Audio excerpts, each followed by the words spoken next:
and the other Maria Sonnen, who are not going to be speaking, right? They're just here to observe their colleagues, / I'm sure friends as well. By this point, you've been working so hard together, but they're here as observers. But Arushi, Nicole, Oliver, and Adam, you are all competitors in this 90-second presentation. Ravi is our tech support for Zoom in case we have any issues. I don't think we will.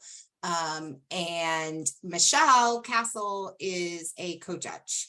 So I guess there's one or two teams here that may not know me. My name is Maria Sonnen. I'm the Uber judge for this session, which means I get to take lots of notes and send them in. I don't get any special prizes. But in the real world, when I'm not judging IBAC, I'm an ethics program manager, which means I do ethics full-time internally for my my company. And my company is BAE Systems, which is a very large defense and aerospace and manufacturing company. I'm physically located in New Hampshire, where it's finally getting warm out. So that's who I am. And Michelle, if you want to go ahead and introduce yourself real quick. Sure. Hi, everyone. Michelle Castle. I'm new this year to judging. My background is in healthcare compliance for about 20 years and primarily in large health systems, some also startup provider groups, private entities. Right now I'm doing some just independent consulting and compliance and audit risk. I've been a compliance officer, so in charge of a lot of our investigations and ethics and such.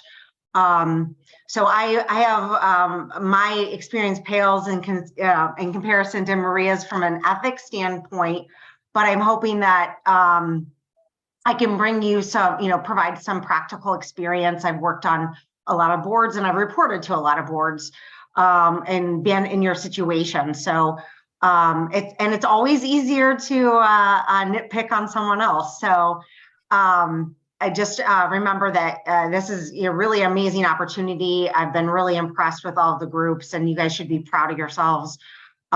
This is a really complex project, something that's difficult for even seasoned professionals to do. So good luck, and you'll do great. And I know you put a lot of hard work in, so it's good. It's good to be here. Thanks. Okay, great. So what we are going to do is we're going to have each of you go in turn. And what I'll do is I'll have University of South Florida, and this is no particular order, it's the order I have it on my sheet up here. University of South Florida, you're going to go first. Your topic is Twitch Interactive. Then the University of Illinois, you're going to go second, and your topic is ethical employee monitoring software. Then Penn State, you're going to go third with Ticketmaster pricing. And Manitoba, you're going to go fourth. Your topic is Tesla. Okay, so what we're going to do is I'm going to read a little introduction, and then we'll go ahead and ask Oliver to go ahead. Everyone else stay on mute if you're not presenting, and then just go person to person to person. Okay, so when Oliver's done, I'll just call the next person, and that's how we'll do it.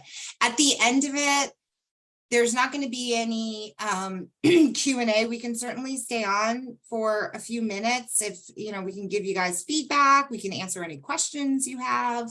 But it's pretty, this is going to be pretty fast paced, pretty low key.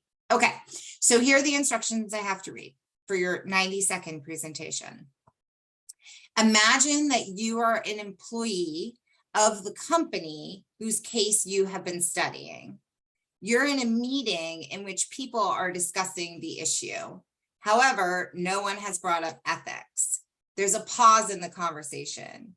You now have 90 seconds in which to convince the other people at the meeting that there are ethical issues that need to be addressed. You don't have to mention a solution or argue for a solution. You just need them to see that the issue has serious ethical issues. One member of your team will do this. Okay. All right. Great. So let me, okay, we're going to have Oliver, you can go ahead whenever you're ready, take a couple breaths and go. Awesome. Just to make sure you can see and hear me okay? Awesome. All right.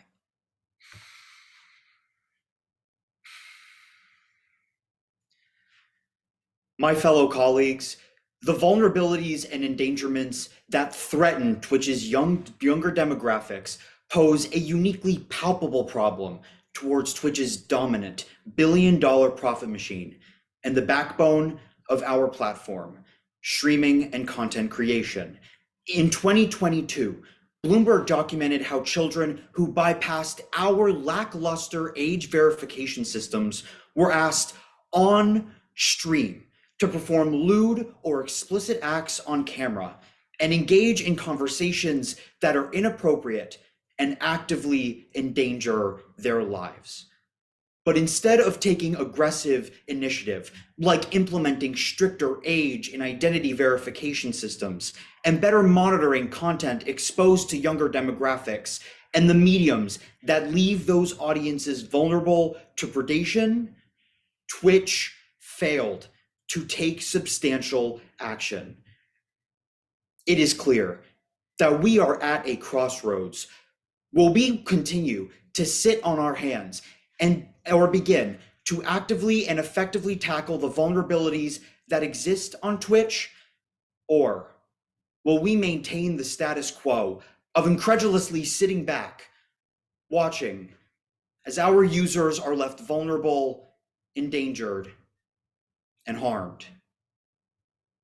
Thank you.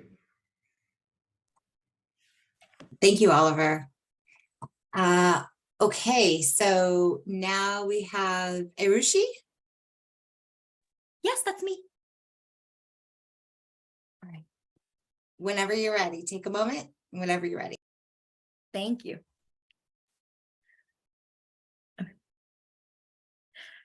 Guys, I think that the financial aspect that we've been talking about recently is great and all to consider. And employee turnover is incredibly important to analyze from a monetary perspective. But I think we're missing the part about caring about the ethical part of monitoring our employees. Our employees are already uncomfortable with the idea that we're hovering over their shoulder and watching their every step. And that violates our core values as a company. We claim that we care about our core values, honesty and privacy and trust and transparency. But how can we say that when we're thinking of measuring our employees' value off how many times they're clicking a button? They don't feel respected right now, and they feel like their privacy doesn't matter. And I think that's something that we need to do a better job of considering. When we talk about concepts like employee surveillance, we aren't just talking about statistics. We're talking about people. And people have worries, like who is going to access their data, what is going to be done with that data, and that can create fear. We need to be transparent with them now more than ever about what is happening and how they're being monitored, if it includes them. I mean, these are the people that keep our doors open, and it's our job to give them the security and empowerment of knowing that their company has their back.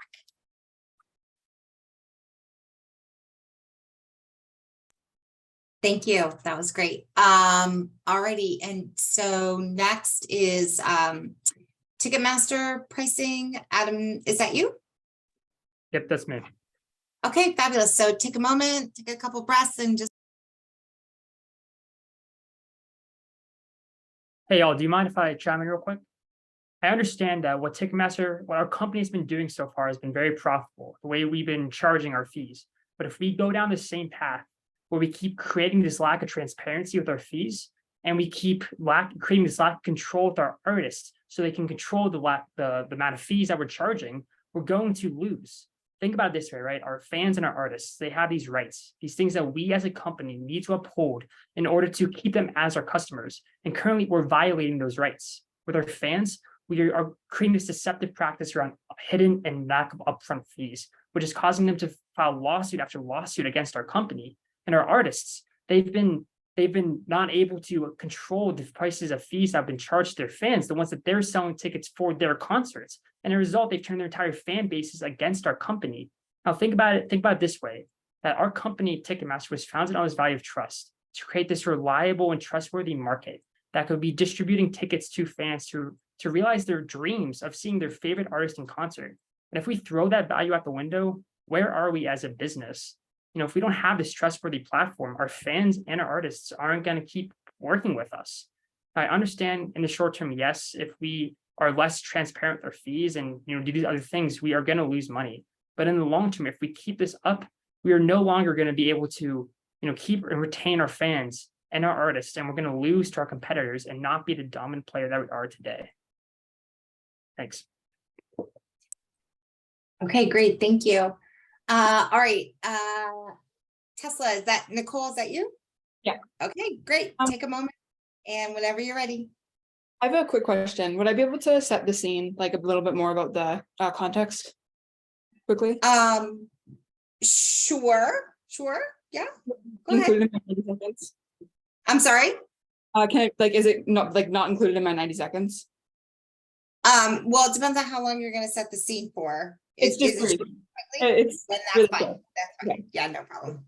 The context is I'm a sales specialist at Tesla. Our department had been briefed on how the company was doing, and the briefing included an environmental impact report. And it has been excluded in the past, and now we're going over it a week after the briefing happened, and no one has brought up the topic yet.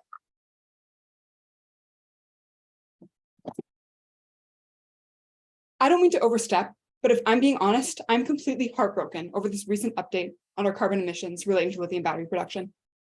I feel like we're glossing over such a big issue with not only our manufacturing, but our company culture. When I graduated university 3 years ago and applied to work at Tesla as a sales specialist, I thought I was joining a company that would rethink sustainability as we know it. Because let's be honest, that's what the branding vision of the company pushes on us, right? Now I come to find out that everything I loved about this company and everything I was selling is a lie. And now I have to go to my job every day and lie to customers about the product that they are purchasing. I feel like shit. I know that may seem harsh, but that is the truth. I used to wake up excited about work and feel as though I was making a difference. But after reading that report, I feel like I'm playing a part in the deception. Tesla is not helping with climate change. As someone who has grown hopeful that maybe our planet would be okay throughout my time at this company, I am terrified. I want to start a family, but I'm scared what the world will look like for my kids. If I and many others are being deceived about carbon emissions from a company that's whole branding is sustainability, I can't help but think how many other companies are not being truthful. The higher ups are marketing that their vehicles are compelling, innovative, and sustainable to not only customers, but to us, their employees. But where does that end? How far will this company go to rewrite the story that they're being sustainable before it all comes crashing down and people start realizing the truth about lithium batteries? I'm not sure I want to be here for when that happens. Okay, thank you. Wow, you guys were all really, really good. Michelle, did you want to give any feedback? Yes, just a few things. I obviously haven't seen all the presentations, but I thought you guys all did a great job. You're all very passionate. It is very evident that you spent a lot of time on preparation, which I feel like is very, very important, especially when you're in, these situations where you have a shorter amount of time to get your point across. So you sometimes have to, and as you should, especially when we're talking about ethical considerations, really, I hate to say pull at the heartstrings, but maybe remind the board of why the company's here or why they are.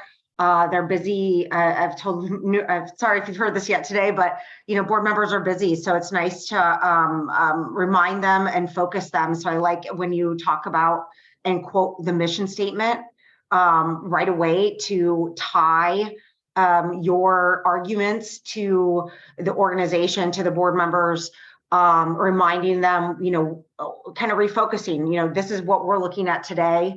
I thought you guys were, really passionate, some really unique perspectives and creative ways.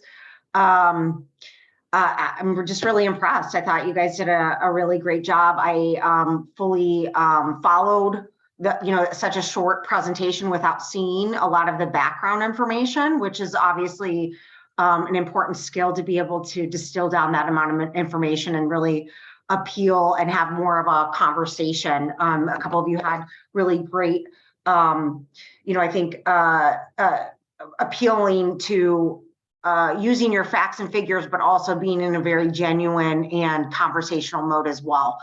So I would just, again, I applaud you. I'm very impressed. Public speaking is very hard. And all I could, beyond this is, is more the information, the more you practice, you're more comfortable with, and with your argument, the greater influence and greater success you're going to have on impactful change. So great job. Yeah, I think everyone did such a great job. I always say the 10 minutes is the hardest for the contestants. The 90 seconds is the hardest for the judges. I've always believed that. Yeah, just you guys, all of you did such a fabulous job. Very creative in the ways you are trying to talk to colleagues. Nicole, I think your emotion was amazing. I think I don't know if you take theater on the side, but you definitely tapped into that emotion, of an employee that's really, really upset. And employees do feel very passionately about things. I mean, as a internal ethics practitioner, I've had reporters come to my office in tears and crying because you can say it's just a job, but it's 40 hours of your week. You spend more time in your job with your coworkers than you do with almost anything else in your life. So employees really do care about these things. And I'm sure that when you all go onto your careers, you will bring all this passion that you have into that as well. And that's amazing to me. I can't wait if you guys want to come work for BA Systems. Come on in. We love passionate employees.